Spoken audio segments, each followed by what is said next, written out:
주님이 기대하시는 교회의 7번째 시간입니다. 마지막 시간인데요, 열심을 내라, 열심을 내라 라는 제목으로 하나님 말씀을 나누려고 합니다. 신앙이 참 좋은 이 한 꼬마 소년의 주일 아침이었습니다. 이 꼬마 소년이 늦잠을 자고 말았습니다. 아침에 일찍 가야 되는데 교회에 늦은 거죠. 그래서 이 소년은 허둥지겁 이제 준비를 하고 교회로 달려가기 시작했습니다. 교회로 달려가면서 중얼중얼 외쳤습니다. 하나님, 제발 늦지 않게 해주세요. 하나님, 제발 늦지 않게 해주세요. 열심히 달려와서 이제 교회에 도착했습니다. 이제 교회 계단만 올라가면 됩니다. 그런데 교회 계단을 올라가다가 그만 털썩 넘어지고 말았습니다. 그리고 이 소년이 한숨을 푹 쉬고 하늘을 보면서 이렇게 외쳤습니다. 그렇다고 저를 그렇게 밀 필요는 없잖아요. 여러분, 우리 하나님 막 강제적으로 열심을 내라고 막 밀어붙이시는 분이 아니십니다. 하나님은 그 뜻을 보여주시고 자유의지를 통해서 하나님의 길을 가게 하시는, 그래서 열심을 다하게 하여 주시는 하나님의 마음을 우리에게 보여주고 계십니다. 여러분, 그래서 우리는 하나님의 뜻을 알고 한 걸음씩 한 걸음씩 하나님의 뜻을 찾아서 믿음의 걸음을 걸을 필요가 있습니다. 여러분, 인생에 열심을 낼 때도 하나님의 뜻을 가지고 살아가는데 그 하나님의 뜻을 안다면 분명히 열심을 내고 하나님 앞에 달려가야 되는 거죠. 그런데 그 열심을 내신 분이 바로 우리 예수 그리스도이십니다. 열정을 우리에게 보여주셨습니다. 여러분, 오늘 본문에 라오디게아 교회에 편지를 쓰시는 우리 주님의 모습을 열정적인 분으로 우리에게 알려주고 계십니다. 그 열정의 모습을 오늘 14절에서 이렇게 알려주시는데 우리 같이 하나님 말씀을 읽어보겠습니다.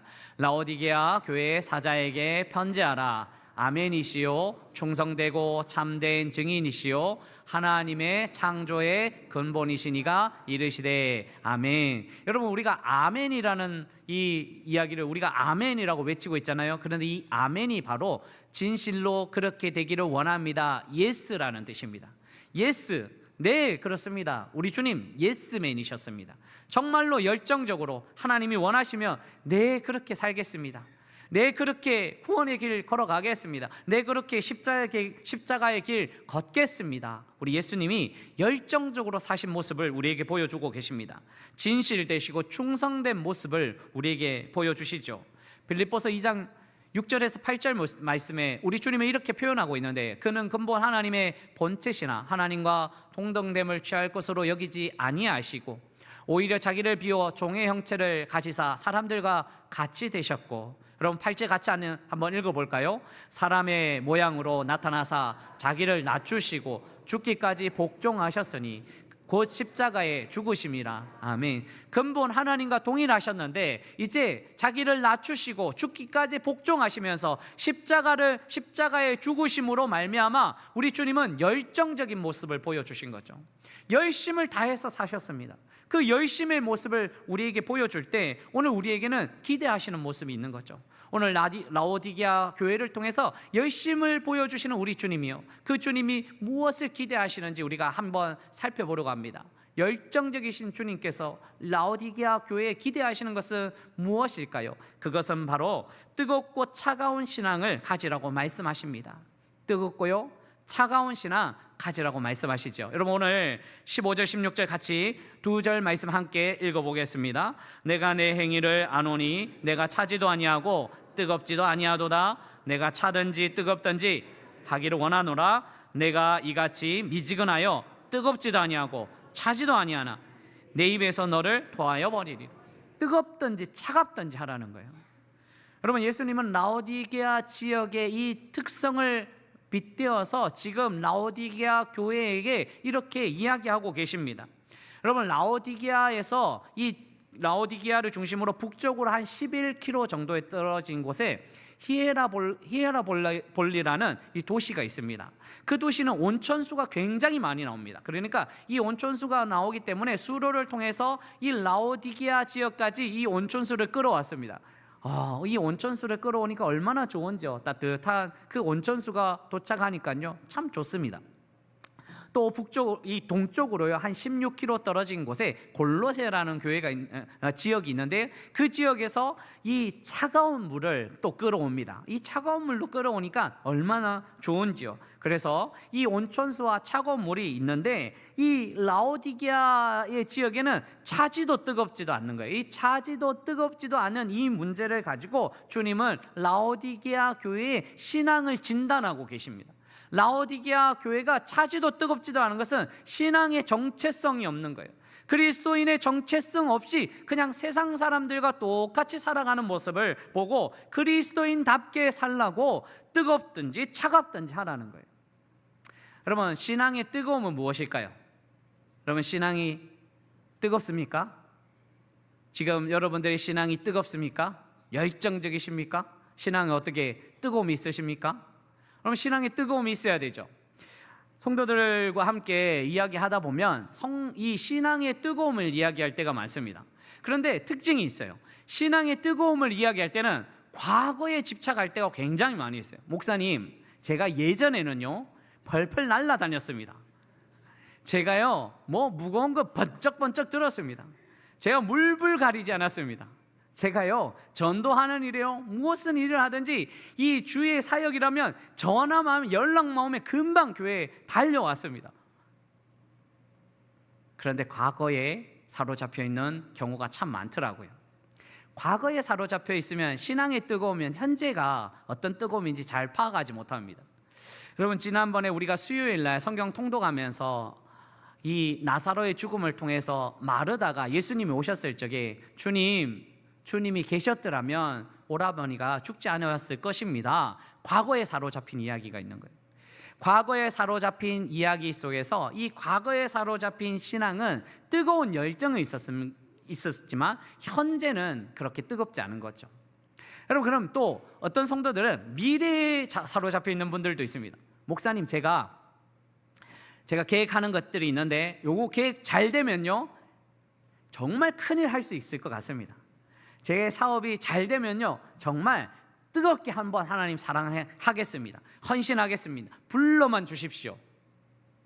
미래에 사로잡혀 있는 분들이 많죠. 여러분, 미래에 사로잡혀 있는 부분들은 또 현재를 한번 되돌아봐야 되는 거죠. 마르다가 그랬습니다. 주님이 오셨습니다. 주님이 오셨는데 죽은 나사로가 있으니까 주님 계셨으면 죽지 않았을 텐데 라고 이야기했을 적에 나는 부활이요 생명이다 라고 주님 말씀하여 주셨습니다. 마르다가 주님, 그렇습니다. 장차 그렇게 될 줄 믿습니다. 세상에 끝이 있을 적에는 그렇게 될 줄 믿습니다. 미래에 사로잡혀 있는 거죠. 여러분, 어떻습니까? 과거에 사로잡혀 있는 뜨거움입니까?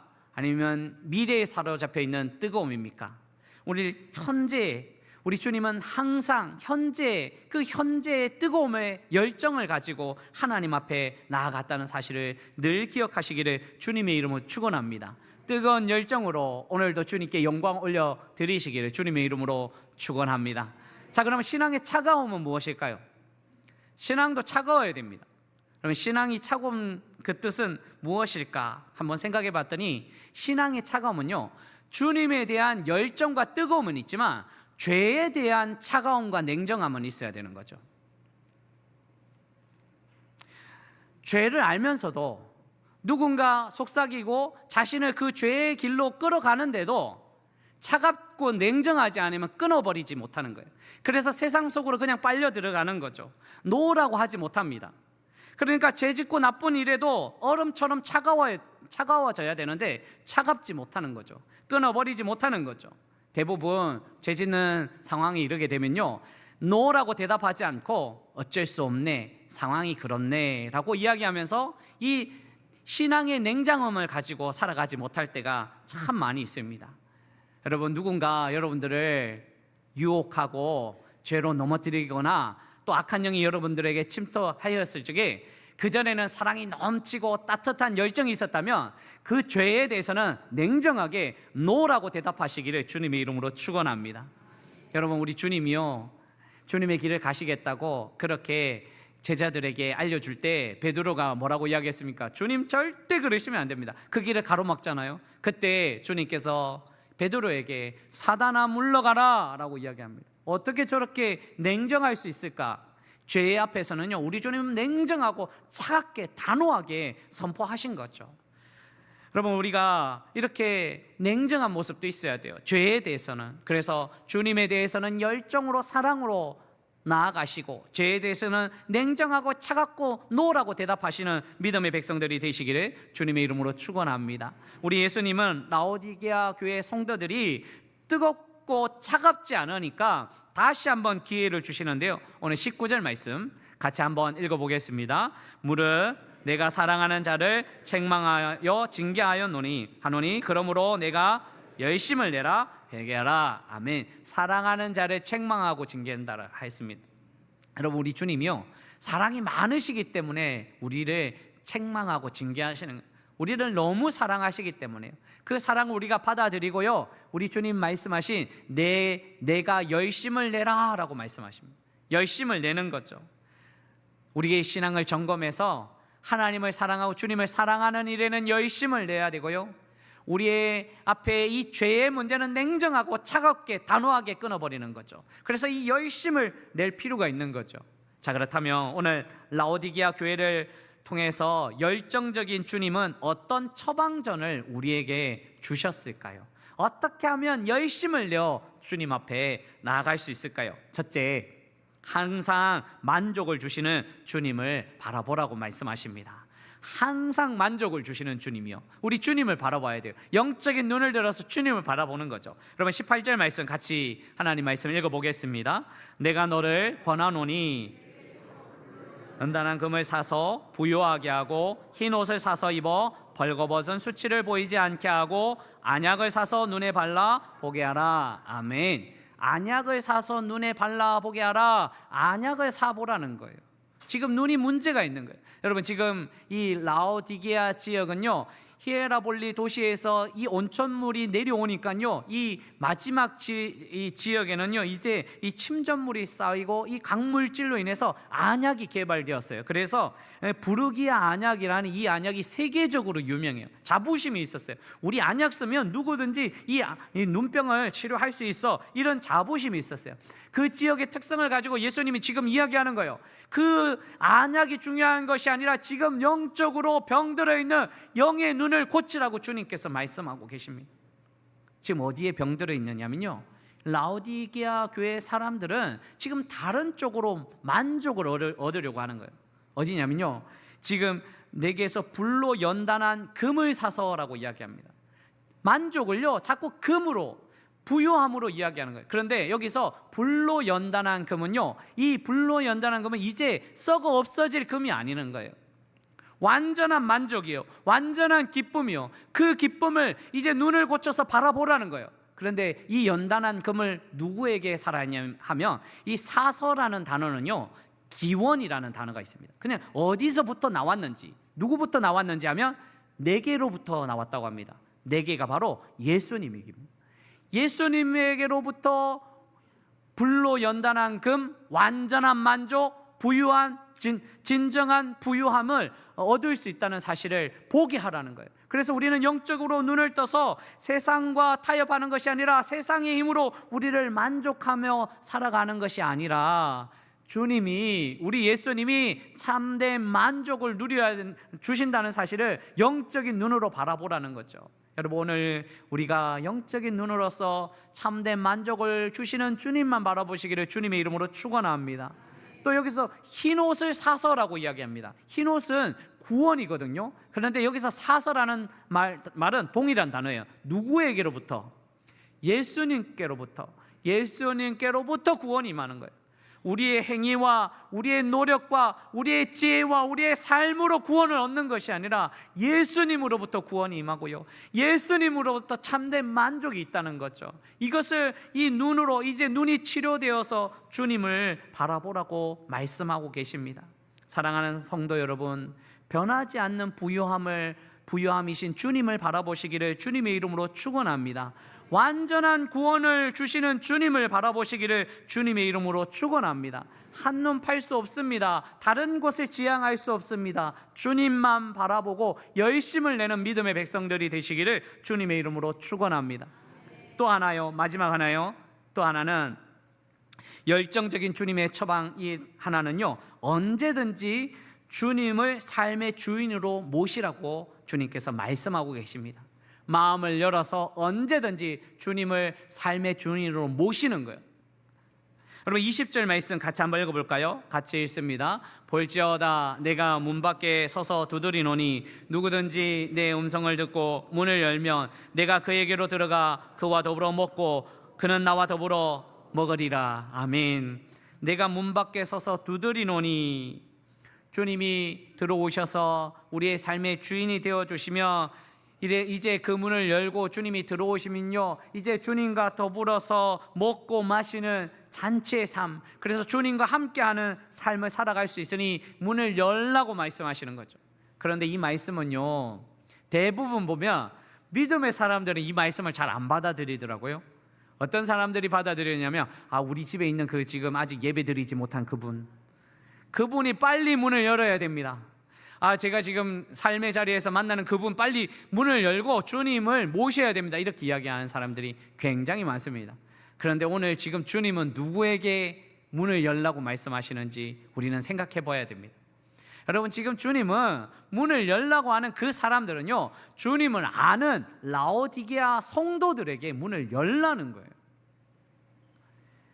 주님을 받아들였지만 그 마음의 문을 열지 못했던 그 성도들에게 문을 열라고 이야기하는 거죠.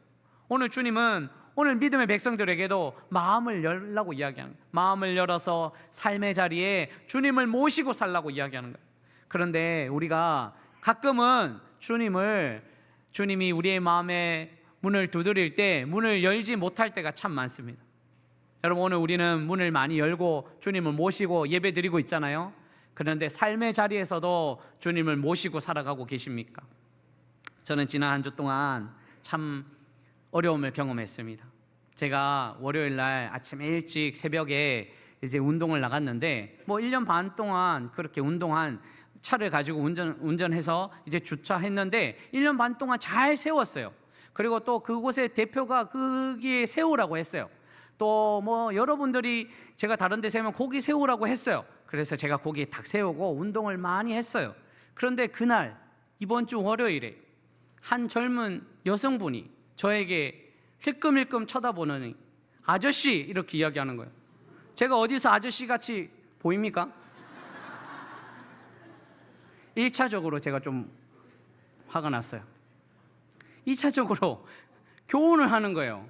여기 되면 안 되는, 원래라는 말이 제가 또 너무 마음에 신경이 써요. 원래라는 말이 무슨 말인가? 여기는 주차 라인도 없고 여기는 제가 1년 반 동안 세워왔는데 왜 이렇게 원래라는 단어를 통해서 저를 또 제 마음을 확 뒤집어 놓는지. 제가 원래 제가 제 마음은 원래는 참 평안했어요. 그리고 누가 이야기하면 네 알겠습니다 이렇게 하거든요. 그런데 그날은 제가 왜 그랬는지 모르겠어요. 제가 왜 여기 되는 게 뭐가 문제입니까? 이렇게 시작한 거예요. 서로 이야기가 오래됐어요. 이런 이야기하다가 서로 이제 마음이 상해가지고 저는 집에 오고 그분은 테니스 쳤어요. 제가 집에 와서 제 아내한테 이야기하니까 목사님이 왜 그랬어요? 이렇게 이야기하는 거예요. 그때 당시에 저는 제가 목사가 아니라 아저씨가 된 거예요. 아저씨가 돼서 제 마음의 문에 주님을 모시지 못했어요.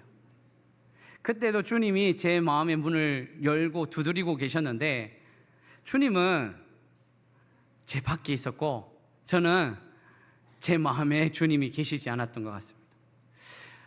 가만히 생각해 보면서 말씀을 읽으면서 묵상하면서 생각한 것이 제가 그때만 그랬는가라고 생각할 때는 그러지 못할 때가 참 많습니다. 성도들을 대할 때도 세상 속에서 살아갈 때도 주님이 문을 두드리는데 제가 마음의 문을 열지 못할 때가 있습니다. 주님을 받아들이지 못하고 주님 뜻대로 말하지 못하고 제 생각대로, 제 고집대로, 제 목회의 경험대로 제가 살아왔던 모습으로 그렇게 대답할 때가 참 많습니다. 그래서 회개를 많이 했습니다. 참 죄송합니다. 주님을 모시고 주님이 제 삶의 주인이신데 주님 뜻대로 말하지 못하고 주님 뜻대로 바라보지 못한 거 너무 죄송합니다. 한 주 동안 참 회개하며 살았습니다. 여러분들은 어떠십니까? 삶의 자리에서도 마음의 문을 열어서 주님을 모시고 계십니까? 아니면 찬양할 때, 기도할 때, 예배 안에서만 주님을 모시고 살고 있지는 않으십니까?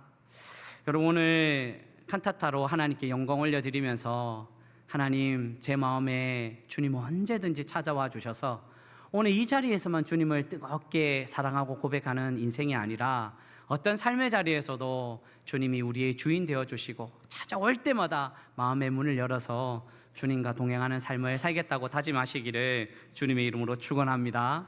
말씀 맺으려고 합니다. 사랑하는 성도 여러분, 대림절 마지막 주일을 이제 4번째 주일을 보내고요, 이번 주 수요일이면 성탄절 예배를 우리가 드립니다. 7주 동안 주님의 기대하시는 교회, 주님이 기대하시는 교회는 어떤 교회인가라는 말씀을 함께 나누었습니다. 왜냐하면 주님의 뜻을 알고 기다리는 것이 참 중요하지 않습니까? 그런데 오늘 마지막 결론처럼 주님께서 말씀하십니다. 열심을 내라. 열심을 내는 것. 여러분, 우리가 열심을 내는 것 너무 중요합니다. 주님 사랑하는 이 마음에 주님을 사랑하고 주님을 섬기는 일에 열정적으로 열심을 내야 되죠. 그런데 사단이 우리를 힘들게 하고 우리를 유혹하고 우리를 넘어뜨리게 하는 그 죄의 문제는 차갑게 냉정하게 열심을 내야 됩니다. 이를 위해서는요, 영적인 안약을 바르고 그리고 주님을 바라보면서 모든 상황 속에서 주님을 모시고 살아가는 믿음의 백성들이 되시기를 주님의 이름으로 축원합니다.